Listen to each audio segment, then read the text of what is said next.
আমাদের অনন্য স্টোরি সকল প্রকার পার্ট গল্প দেখতে আমাদের চ্যানেলটি সাবস্ক্রাইব করে পাশে থাকা বেল আইকনটিতে ক্লিক করে অল নোটিফিকেশন অন করে দিন।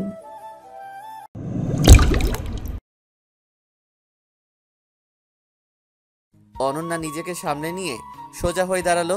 হয়ে গেছে দেখা। আহিয়ানের কথা শুনে অনন্যা ভেবাচাকা খেয়ে আহিয়ানের দিকে জিজ্ঞাসা দৃষ্টিতে তাকালো। আমি তো ভাবতাম শুধু ছেলেদের নজরই মেয়েদের দিকে, মেয়েরাও কিছু কম যায় না। মেয়েদের নজর তো আরো বাজে। কি বলতে চাইছেন আপনি? আপনার দিকে আমি বাজে নজরে তাকিয়েছি? আমি কি বলেছিলাম তুমি তাকিয়েছো? দেখুন। আমি আর কি দেখবো? দেখলে তো তুমি। আহিয়ান যে এইভাবে লজ্জা দিবে অনন্যা বুঝতে পারেনি। এইভাবে শার্টের বাটন খুলে রেখেছেন কেন? ভুল করে অন্য কারো চোখ যেতেই পারে ওদিকে। কোন দিকে? সরেন তো। 3 দিন পর অফিসে অনন্যা মন খারাপ করে বসে আছে, কারণ তার ফ্রেন্ড আরশির বলা কথাগুলো বারবার মনে পড়ছে। আর তার থেকেও বড় কথা, কাল তার বার্থডে। এটা ভেবেই মন খারাপ যে তার বার্থডে হয়তো কেউ মনে রাখেনি, কিন্তু তার আব্বুও যে ভুলে যাবে এটা মানতে পারছে না। প্রতিবার অনন্যার বার্থডের 3-4 দিন আগে থেকে অনন্যাকে সারপ্রাইজ দেয়।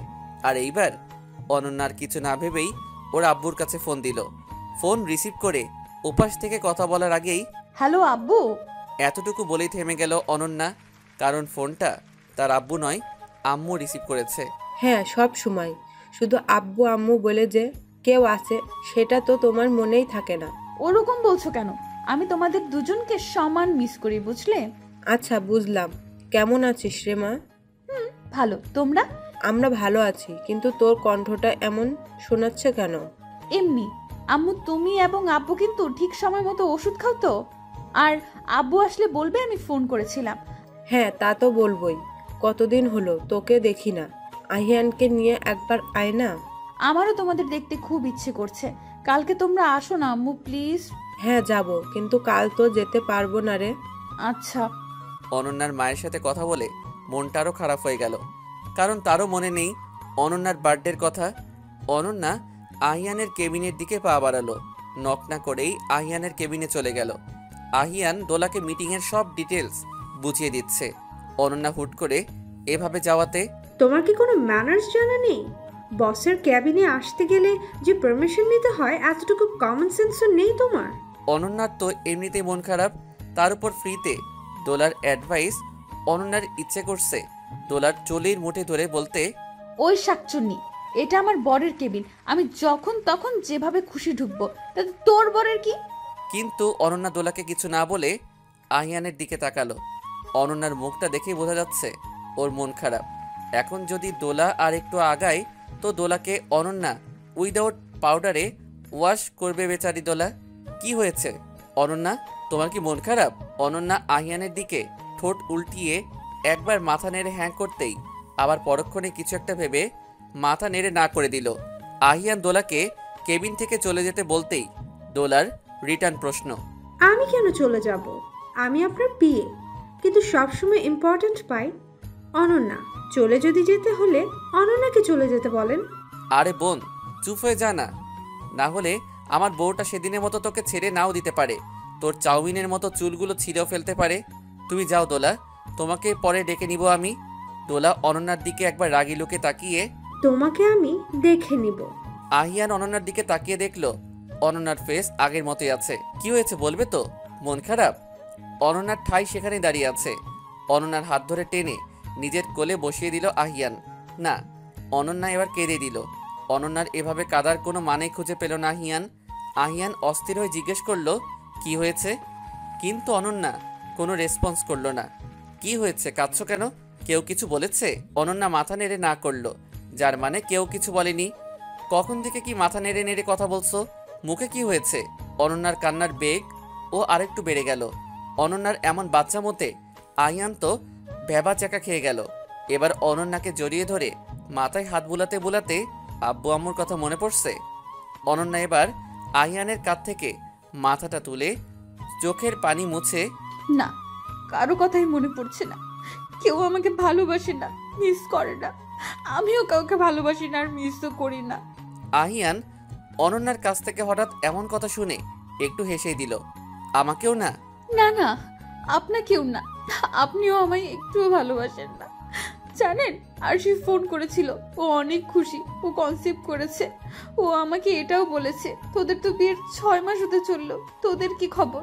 জানেন, তখন আমার গলায় কথা আটকে আসছিল, ওর কথার কোনো উত্তর দিতে পারছিলাম না। কি করে দেব, যেখানে এখন পর্যন্ত আমি আপনার কাছ থেকে স্ত্রীর মর্যাদা পেলাম না, সেখানে। বলেই অনন্যা থেমে গেল। আহিয়ানকে চুপ দেখে অনন্যা আবার বলতে শুরু করলো, প্লিজ আমাকে আরেকটা সুযোগ দিন না, প্লিজ। সব ভুলে আমাকে নিজের করে নিন না। আমি সব পেয়েছি। প্রতিটা মেয়ের শ্বশুরবাড়ি নিয়ে স্বপ্ন থাকে, আমারও ছিল এবং পূরণও হয়েছে। আপনাকে নিজের করে পেলেই আমি পরিপূর্ণ। আমাকে কি আর ভালোবাসা যায় না? অজান্তেই আহিয়ানের মুখে হাসি ফুটে উঠেছে। হয়তো অনন্যার মুখ থেকে এসব কথা শোনার জন্যই এতদিন অপেক্ষা করেছে। অনন্যাকে শক্ত করে জড়িয়ে ধরে অনন্যার কপালে ডিপলি কিস করে। আমাকে জাস্ট একটু সময় দাও প্লিজ, আমি তোমার কাছে তোমার মতো করে ফিরব। পরের দিন সকালে অনন্যা ব্রেকফাস্ট টেবিলে কিছুই খাচ্ছে না, খাবারগুলো হাত দিয়ে নাড়ছে। কি রে, খাচ্ছিস না কেন? খাচ্ছি তো মা। সে তো আমরা দেখতেই পাচ্ছি। তোর কি শরীর খারাপ? আরে না মা, এমনি খেতে ইচ্ছে করছে না। আচ্ছা ঠিক আছে, খেতে ইচ্ছে না করলে জোর করে খেতে হবে না। কালকের পর থেকে অনন্যা একটা কথা বলেনি আহিয়ানের সাথে, এমনকি ভালোভাবে তাকায়নি পর্যন্ত ওর দিকে। বাড়ির সবাইকে বলে অনন্যা আর আহিয়ান অফিসের জন্য বেরিয়ে পড়ল। বাড়ির মেইন ডোর পেরোতেই আহিয়ানের মোবাইলে ফোন এলো। কথা বলতে বলতে বাড়ির কাছে গিয়ে দাঁড়ালো। প্লিজ কিছু মনে করো না, আমাকে এখনই মিটিংয়ে জয়েন করতে হবে। তুমি কি একা? আহিয়ানের কথা শেষ করার আগেই হ্যাঁ পারবো, আমাকে নিয়ে ভাবতে হবে না। বলেই অনন্যা সামনের দিকে পা বাড়ালো। আহিয়ানও চলে গেল গাড়ি নিয়ে অনন্যার পাশ দিয়ে। অনন্যা গাড়ি না পেয়ে হেঁটে সামনের স্ট্যান্ড পর্যন্ত যাচ্ছে। হঠাৎ কোথা থেকে একটা গাড়ি এসে অনন্যার সামনে দাঁড় করালো। গাড়ির গ্লাস নামিয়ে অনন্যার সামনে ক্লোরোফর্ম স্প্রে করলো। আর অনন্যা ঢলে পড়তেই কেউ একজন অনন্যাকে কোলে করে গাড়িতে উঠিয়ে নিয়ে চলে গেল। অনন্যা জ্ঞান ফিরে নিজেকে একটা আবদ্ধ ঘরে বিছানার উপর আবিষ্কার করলো। পুরো রুমটা অন্ধকার, চারপাশে চোখ বুলিয়ে অনন্যা ভয়ে কাচুমাচু হয়ে গেল। আর সাথে সাথেই রুমে আলো জ্বলে উঠল। সামনে তাকাতেই দেখতে পেল কাগজে লেখা, ভয় পেও না, আমি আছি। অনন্যার মনে ভয় প্লাস চিন্তা, কে এভাবে তাকে এই ঘরের মধ্যে আটকে রেখেছে, আর কেনই বা। অনন্যা বিছানা থেকে উঠে দরজার কাছে গিয়ে দরজা ধাক্কাতে থাকে। এবার দরজার মধ্যে লেখা, কোনো লাভ হবে না, সো বিছানার কাছে শাড়ি আর কিছু অর্নামেন্টস আছে, সেগুলো পরে রেডি হয়ে নাও। এবার রাগে গজগজ করতে করতে বিছানায় পাশে এসে দাঁড়ালো। মনের ভিতর এক অজানা ভয় কাজ করছে। তার মধ্যে এসব মনে হচ্ছে কেউ ওর সাথে মজা করছে। অনন্যা রেগে গিয়ে শাড়ি আর অর্নামেন্টসগুলো হাতে তুলে নিয়ে সেগুলো ছুঁড়ে ফেলে দিল। কিন্তু সেগুলো পরার আগে কেউ দুহাতে সেগুলো আগলে নিল। জিনিসগুলো ফেলে দিল, কিন্তু কোনো শব্দ হলো না। সেটা ভেবেই অনন্যা পিছনে তাকালো, আর পিছনের মানুষকে দেখে চিৎকার করে, আপনি? হ্যাঁ আমি। তোমার রিয়াকশন দেখে মনে হচ্ছে ভূত দেখলে। তা নয় তো কি, আপনি এখানে আসলেন কি করে, আর জানলেনই বা কি করে আমি এখানে? আরে সুইটহার্ট, আমার ফিউচার বাচ্চার মা আমিই তো তোমাকে এখানে এনেছি, আর আমাকে বলছো আমি জানলাম কি করে? আপনি কেন আমাকে কিডন্যাপ করেছেন? কিডন্যাপ করলাম কোথায়? আমি তো সারপ্রাইজ দেওয়ার জন্য এত কষ্ট করে এসব করেছি। রাখেন আপনার সারপ্রাইজ। আপনার ধারণা আছে আমি কতটা ভয় পেয়ে গিয়েছিলাম? সত্যি কি ভয় পেয়েছো? আর ভয় পাওয়ার মতো কিছু কি হয়েছে? আচ্ছা, সত্যি কি আমি ভয় পেয়েছিলাম? আস্তে আস্তে বললেও আহিয়ান কথাটা শুনতে পায়, আর অনন্যার কথায় আহিয়ান হেসে দেয়। আমার জান পাখিরা যেন ভয় না পায় সেইভাবেই সব করেছি। লাইট অফ ছিল, ঘুমিয়েছিলে বলে জাগ না পাওয়ার সাথে সাথে লাইট অন করে দিয়েছি। আর আমি তো করিডরেই ছিলাম। হঠাৎ করে গাড়ি নিয়ে কিছু একটা স্প্রে করতেই আর মনে নেই। আচমকা গাড়ি দেখে তো ভয় পেয়েছি। ওটা কিছু একটা না, ক্লোরোফর্ম।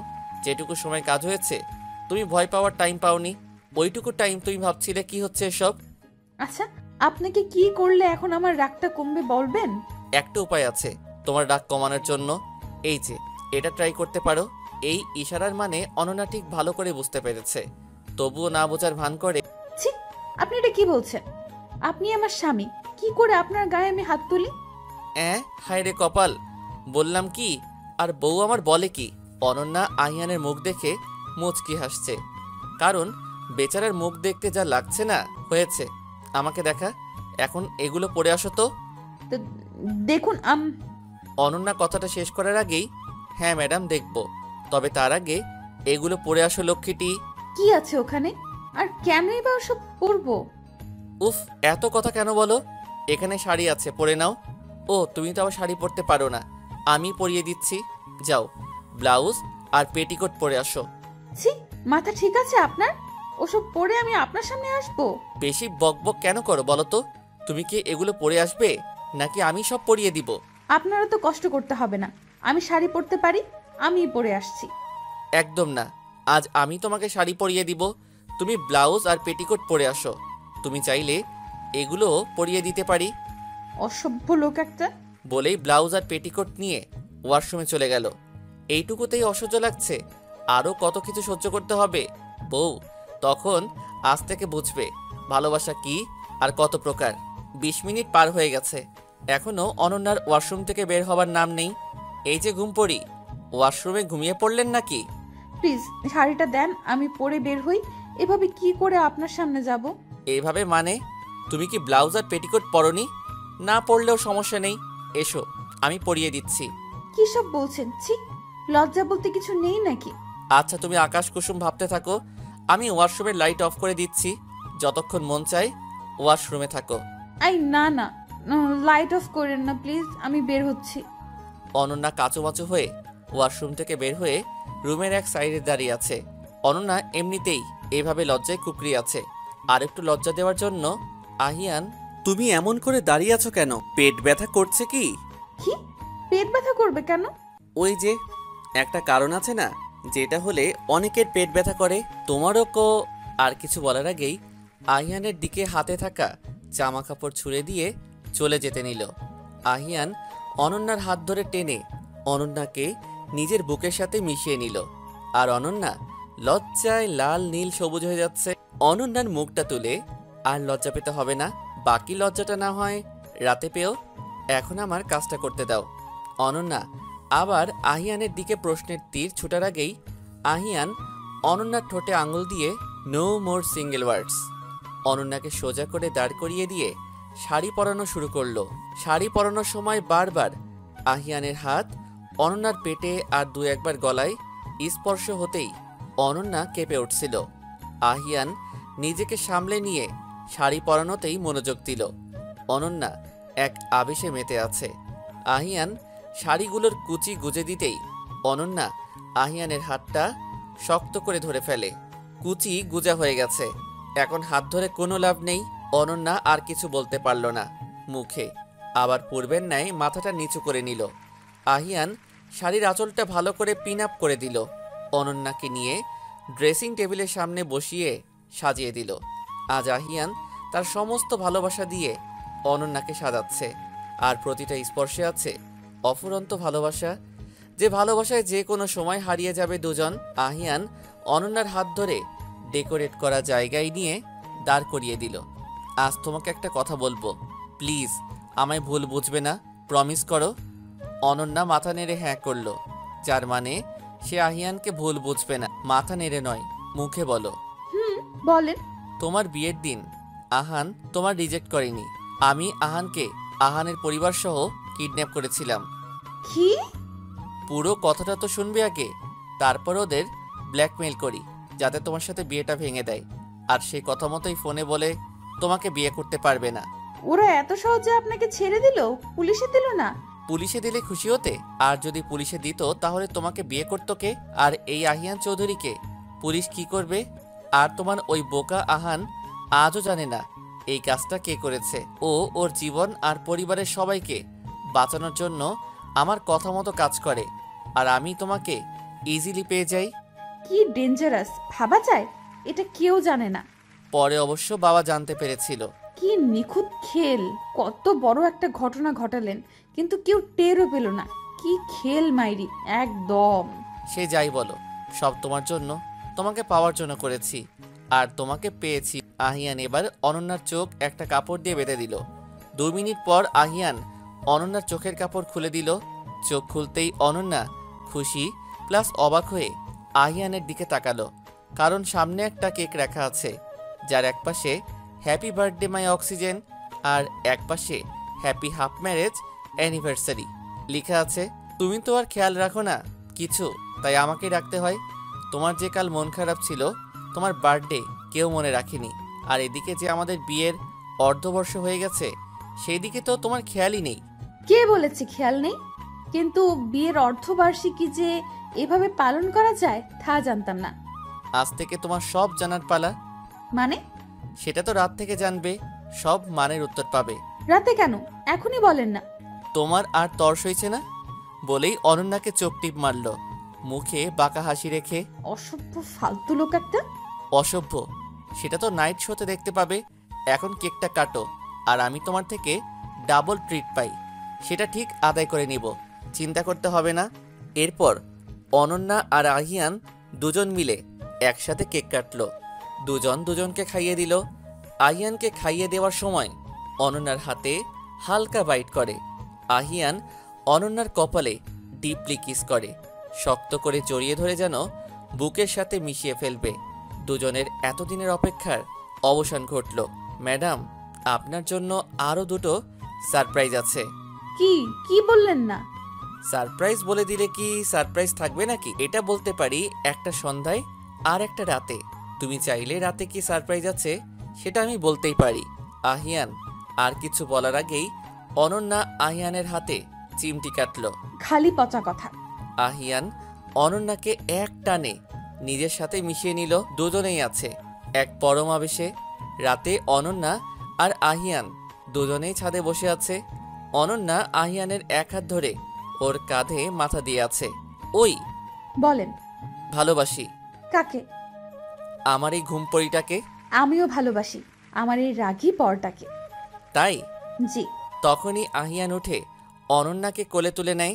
আরে কি করছেন? কেন, সারপ্রাইজ নিবে না? হ্যাঁ দিন। এখানে তো দেওয়া যাবে না। তো রুমে চলো, সেখানেই না হয় আরো কিছু দিব। অনন্যা লজ্জা পেয়ে আহিয়ানের বুকে মুখ লুকায়। দুজনেই ভালোবাসার পরম আবেশে হারিয়ে যায়। গল্প তো শেষ, আপনারা এখনো কি করছেন? এবার ওদেরকে ওদের মতো করে থাকতে দিন।